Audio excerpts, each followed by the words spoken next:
ছাত্ৰ-ছাত্ৰীসকল আজি ক্লাছ 6 ৰ বাবে কিছুমান আৰ্হি সমুহ প্ৰশ্ন লৈ আহিছো সময় পৰীক্ষাৰ বাবে কিছুমান আৰ্হি সমুহ প্ৰশ্ন আমি প্ৰথম প্ৰশ্নটো চাওচোন which of the following is the largest integer তলৰ অখণ্ড সংখ্যাৰ ভিতৰত কোনটো আটাইতকৈ ডাঙৰ -4 -6 0 1 আৰু 3 দিয়া আছে আমি যদি সংখ্যা ৰেখা লাখো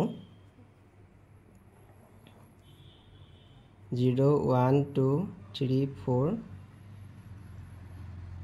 এবাৰে -1 -2 -3 -4 -5 -6 ইয়াৰ সংখ্যা কিটা আছে -6 -4 0 1 আৰু 3 সংখ্যাৰ যিমানে বাওঁফালৰ পৰা সোঁফালে গৈ থকা হয় সংখ্যাবোৰ ডাঙৰ হৈ গৈ থাকে -6 তকৈ -4 ডাঙৰ -4 তকৈ 0 টো ডাঙৰ 0 তকৈ 1 টো ডাঙৰ 1 তকৈ 3 টো ডাঙৰ গতিকে আটাইতকৈ ডাঙৰ সংখ্যাটো হ'ল ইয়াত 3 গতিকে c টো ইয়াৰ শুদ্ধ উত্তৰ দুইনৰ প্ৰশ্ন sum of -10 and +4 is -10 আৰু +4 ৰ যোগফল হ'ব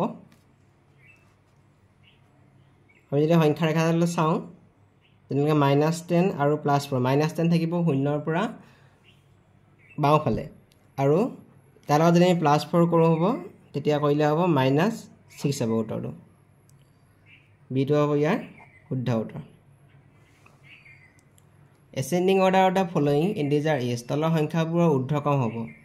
-3 -1 0 -4 আৰু 1 সংখ্যা ৰেখাডাল আমি আঁকিলে পাম আৰু যদি সংখ্যা ৰেখাডাল ইয়াত আঁকি লওঁ 0 1 2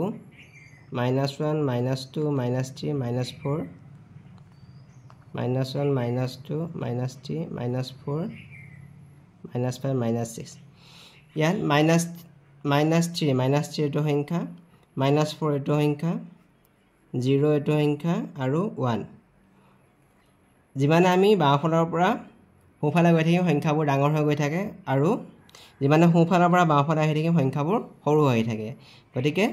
ঊৰ্ধ্বক্ৰম বুলি ক'লে সদায় সৰুৰ পৰা ডাঙৰলৈ গতিকে একেবাৰে সৰুটো হ'ব ইয়াত -4 তাৰপিছত হ'ব -3 0 আৰু 1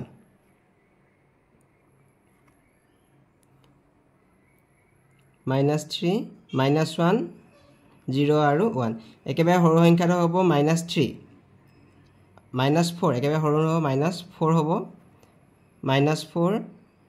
গতিকে -4 -3 -1 0 আৰু 1 এটো হ'ব সংখ্যাকেইটাৰ ঊৰ্ধ্বক্ৰম -4 -3 -1 0 আৰু 1 বিটো ইয়াৰ শুদ্ধ উত্তৰ please subscribe and share my videos Question 4 The greatest negative integer is আটাইতকৈ ডাঙৰ ঋণাত্মক অখণ্ড সংখ্যাটো -100 -1 -1000 none of the above আটাইতকৈ ডাঙৰ ঋণাত্মক অখণ্ড সংখ্যাটো হ'ল -1 5 নম্বৰ প্ৰশ্নটো The smallest whole number is আটাইতকৈ সৰু পূৰ্ণ সংখ্যাটো হ'ল আমি জানো যে পূৰ্ণ সংখ্যা সদায় 0 ৰ পৰা আৰম্ভ হয় গতিকে আটাইতকৈ সৰু পূৰ্ণ সংখ্যাটো হ'ল 0 বিটো ইয়াৰ শুদ্ধ উত্তৰ 6 নম্বৰ প্ৰশ্নটো The integer greater than -6 is তলৰ কোনটো অখণ্ড সংখ্যা -6 তকৈ ডাঙৰ -7 -9 0 -10 গতিকে আমি যদি সংখ্যা ৰেখাডাল মনত পেলাওঁ -6 তকৈ সৰু অখণ্ড সংখ্যাবোৰ হৈছে -7 -9 -10 এইকেইটা সংখ্যা -6 তকৈ সৰু হ'ব আৰু ডাঙৰটো হ'ব 0 কাৰণ 0টো -6 ৰ সোঁহাতে বহিব গতিকে আজি -6 তকৈ ডাঙৰ অখণ্ড সংখ্যাটো হ'ব 0 7 নম্বৰ প্ৰশ্নটো in the figure which side is common for triangle ABC and triangle BDC ত্ৰিভুজ ABC আৰু ত্ৰিভুজ BDC সাধাৰণ বাহু কোনটো সুধিছে ইয়াত তিনিটা ত্ৰিভুজ আছে আমি প্ৰথম ত্ৰিভুজটো আঁকি লৈছো এটো হৈছে ABC আমাক কৈছে ABC ত্ৰিভুজ আৰু BDC ত্ৰিভুজৰ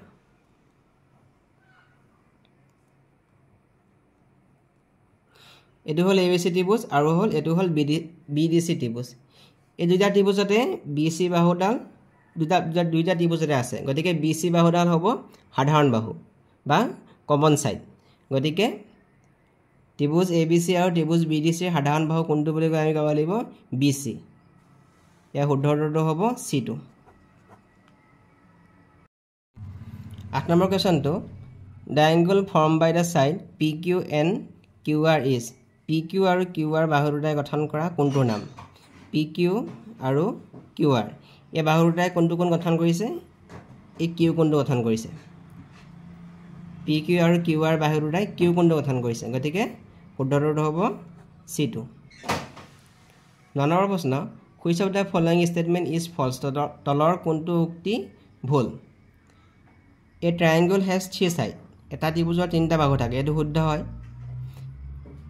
smallest natural number is 1 আটাইতকৈ সৰু স্বাভাৱিক সংখ্যাটো হ'ল 1 এটো শুদ্ধ হয় স্বাভাৱিক সংখ্যা সদায় 1 ৰ পৰা আৰম্ভ হয় 3 নম্বৰ প্ৰশ্ন এটা আয়তৰ চাৰিটা শীৰ্ষবিন্দু থাকে আয়তৰ চাৰিটা শীৰ্ষবিন্দু থাকে এটো শুদ্ধ হয় all the chords of a circle is equal বৃত্তৰ সকলোবোৰ জিয়া সমান এতিয়া আমি যদি এটো বৃত্ত চাওঁ পৰিধি যিকোনো দুটা বিন্দু সংযোগী ৰেখাখণ্ডক আমি জিয়া বুলি কওঁ এতিয়া AB এডাল জিয়া হ'ব CD এডাল জিয়া হ'ব এই জিয়াবোৰ দৈৰ্ঘ্য সমান নহয় যে AB জিয়াডাল চুটি আমি দেখোতে গম পাইছো CD ডাল দীঘল হৈছে গতিকে এই জিয়াবোৰ দৈৰ্ঘ্য সমান নহয় আমাক প্ৰশ্নটো কৈছে কি বৃত্তৰ সকলোবোৰ জিয়া সমান এটো ভুল উক্তি গতিকে ডি নম্বৰটো ইয়াৰ ৰাইট অপচন হ'ব question number 10 which of the following is true তলৰ কোনটো শুদ্ধ এনৰ অপচন আছে 2 divided by 3 is equal to 3 divided by 2 আমি জানো যে পূৰ্ণ সংখ্যাবোৰে হৰণৰ ক্ষেত্ৰত ক্ৰম বিনিময় বিধি আৰু বিয়োগৰ ক্ষেত্ৰত ক্ৰম বিনিময় বিধি মানি নচলে ইয়াত আমি চাওঁ 2 টো যদি আমি 3 এ হৰণ কৰো 2/3 আমি দশমিকত কিবা সংখ্যা এটা পাম আকৌ 3 ক যদি আমি 2 এ হৰণ কৰো 3/2 is equal to 1/5 হ'ব তাৰ মানে 2/3 লগত 1.5 টো সমান নহয় তাৰমানে বাহুপক্ষ আৰু সুপক্ষ সমান নহয় গতিকে এটো অশুদ্ধ আকৌ যদি আমি 9 ৰ পৰা 8 বিয়োগ কৰো আমি পাম 1 8 ৰ পৰা যদি 9 বিয়োগ কৰো আমি পাম -1 পাম গতিকে এটো সমান নহয় আমি যদি 4 7 আৰু 0 পূৰণ কৰিলে 0 পাম 4 লগত 0 পূৰণ কৰিলে 0 হ'ব আকৌ 4 7 গুণ হৈ গল 28 গতিকে এই দুটাও 0 নহব সমান নহব আমি যদি 79 লগত 22 পূৰণ কৰো আকৌ 22 ৰ লগতো 79 পূৰণ কৰো এটো সমান হ'ব গতিকে পূৰ্ণ সংখ্যাবোৰে পূৰণৰ ক্ষেত্ৰত ক্ৰম বিনিময় বিধি মানি চলে গতিকে এটো হ'ল শুদ্ধ